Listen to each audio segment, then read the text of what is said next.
sheep, and the Lord is my shepherd, watching over my soul to keep guarding over me ever, watching wherever I go. And when the winds blow, He is my shelter, and when I'm lost and alone, He rescues me. And when the lion comes, He is my victory, constantly watching over me. He is constantly watching over me. A Journey Through the Bible, Day 93 of 365, Sunday, April the 3rd, 2022. Today's reading, 1 Samuel chapter 11, verses 1 through chapter 13, verse 23.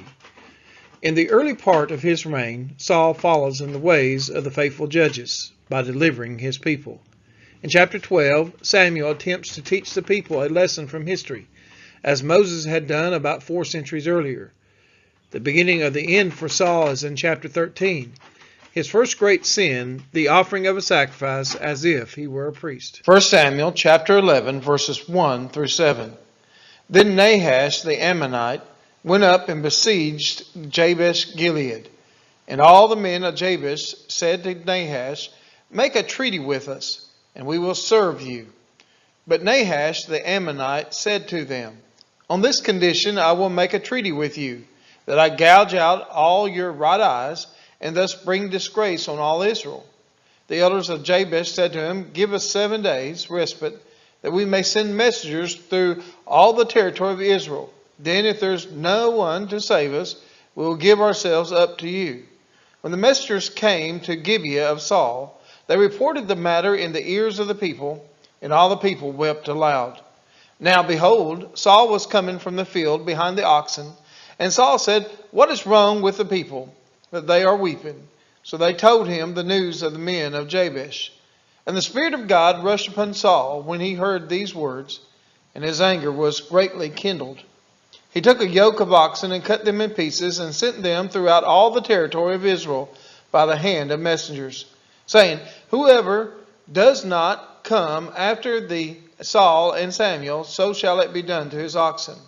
Then the dread of the Lord fell upon the people, and they came out as one man. 1 Samuel chapter 11, verses 8 through 15. When he mustered them at Bezek, the people of Israel were 300,000, and the men of Judah 30,000.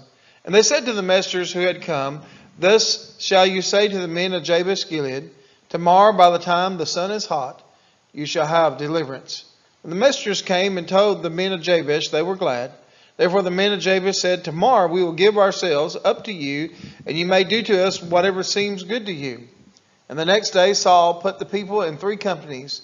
And they came into the midst of the camp in the morning watch and struck down the Ammonites until the heat of the day. And those who survived were scattered, so that no 2 of them were left together. Then the people said to Samuel, Who is it that said, "Shall Saul reign over us? Bring the men, that we may put them to death." But Saul said, "Not a man shall be put to death this day, for today the Lord has worked salvation in Israel." Then Samuel said to the people, "Come, let us go to Gilgal, and there renew the kingdom." So all the people went to Gilgal, and there they made Saul king before the Lord in Gilgal. There they sacrificed peace offerings before the Lord, and there Saul and all the men of Israel rejoiced greatly. 1 Samuel chapter 12, verses 1 through 5. And Samuel said to all Israel, "Behold, I have obeyed your voice in all that you have said to me, and have made a king over you. And now, behold, the king walks before you. And I am old and gray, and behold, my sons are with you. I have walked before you from my youth until this day. Here I am. Testify against me before the Lord and before his anointed. Whose ox have I taken? Or whose donkey have I taken? Or whom have I defrauded? Whom have I oppressed? Or from whose hand have I taken a bribe to blind my eyes with it? Testify against me, and I will restore it to you. They said, You have not defrauded us, or oppressed us, or taken anything from any man's hand. And he said to them, The Lord is witness against you, and his anointed is witness this day, that you have not found anything in my hand. And they said, He is witness. 1 Samuel chapter 12, verses 6 through 11. And Samuel said to the people, The Lord is witness, who appointed Moses and Aaron and brought your fathers up out of the land of Egypt.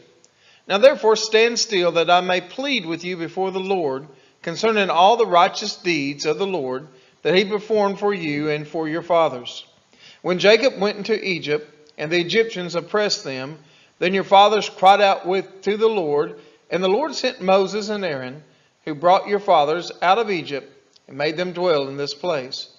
But they forgot the Lord their God, and he sold them into the hand of Sisera, commander of the army of Hazor, and into the hand of the Philistines, and to the hand of the king of Moab, and they fought against him. And they cried out to the Lord and said, We have sinned, because we have forsaken the Lord, and have served the Baals and the Ashtaroth. But now deliver us out of the hand of our enemies, that we may serve you. And the Lord sent Jerubbaal, and Barak, and Jephthah, and Samuel, and delivered you out of the hand of your enemies on every side, and you lived in safety. 1 Samuel chapter 12, verses 12 through 18. And when you saw that Nahash, the king of the Ammonites, came against you, you said to me, No, but a king shall reign over us, when the Lord your God was your king. And now behold, the king whom you have chosen, for whom you have asked, behold, the Lord has set a king over you. If you will fear the Lord and serve him, and obey his voice, and will not rebel against the commandment of the Lord, and if both you and the king who reigns over you will follow the Lord your God, it will be well. But if you will not obey the voice of the Lord, but rebel against the commandment of the Lord, then the hand of the Lord will be against you and your king. Now therefore stand still and see this great thing that the Lord will do before your eyes. Is it not wheat harvest already? I will call upon the Lord, that he may send thunder and rain. And you shall know and see that your wickedness is great, which you have done in the sight of the Lord, in asking for yourselves a king. So Samuel called upon the Lord, and the Lord sent thunder and rain that day. And all the people greatly feared the Lord and Samuel. 1 Samuel chapter 12, verses 19 through 25. And all the people said to Samuel, Pray for your servants to the Lord your God, that we may not die. For we have added to all our sins this evil, to ask for ourselves a king. And Samuel said to the people, Do not be afraid. You have done all this evil, yet do not turn aside from following the Lord, but serve the Lord with all your heart. Do not turn aside after empty things that cannot profit or deliver, for they are empty. For the Lord will not forsake his people, for his great name's sake, because it has pleased the Lord to make you a people for himself. Moreover, as for me, far be it from me that I should sin against the Lord by ceasing to pray for you. And I will instruct you in the good and the right way. Only fear the Lord and serve him faithfully with all your heart. For consider what great things he has done for you. But if you still do wickedly, you shall be swept away, both you and your king. 1 Samuel chapter 13, verses 1 through 7. Saul was years old when he began to reign, and he reigned 2 years over Israel. Saul chose 3,000 men of Israel.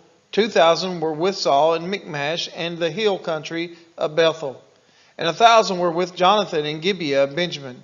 The rest of the people he sent home, every man to his tent. Jonathan defeated the garrison of the Philistines that was at Geba, and the Philistines heard of it. And Saul blew the trumpet throughout all the land, saying, "Let the Hebrews hear." And all Israel heard it, said that Saul had defeated the garrison of the Philistines, and also that Israel had become a stench to the Philistines.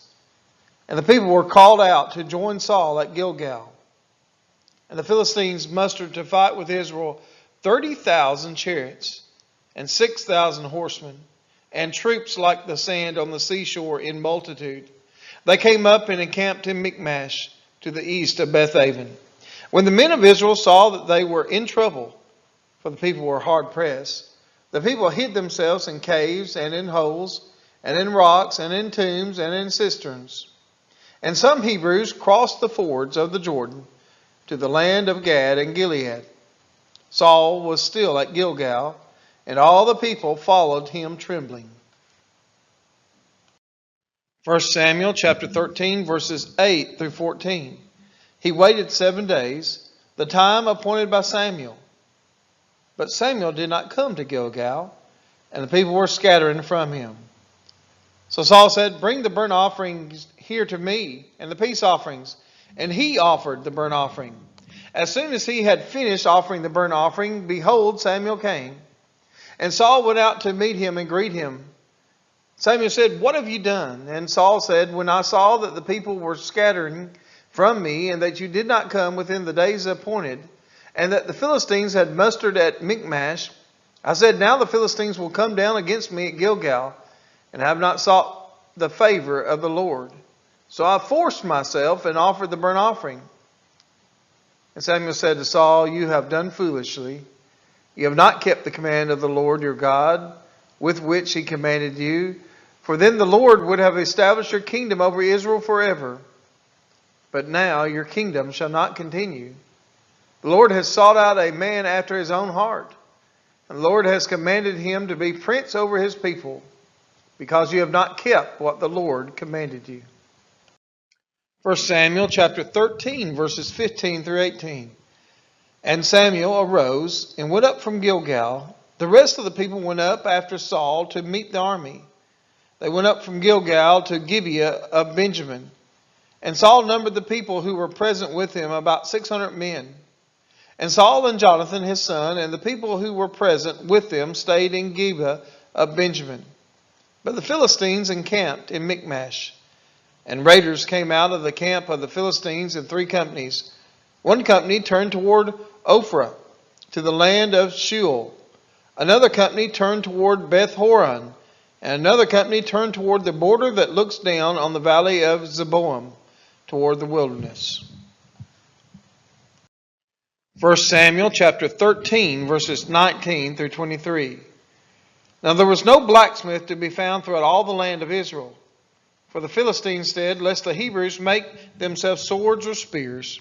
But every one of the Israelites went down to the Philistines to sharpen his plowshare, his mattock, his axe, or his sickle. And the charge was 2/3 of a shekel for the plowshares and for the mattocks, and 1/3 of a shekel for the sharpening of axes and for setting the goads. So on the day of the battle there was neither sword nor spear found in the hand of any of the people with Saul and Jonathan. But Saul and Jonathan his son had them. And the garrison of the Philistines went out to the pass of Michmash. We are his children, and he is our Father.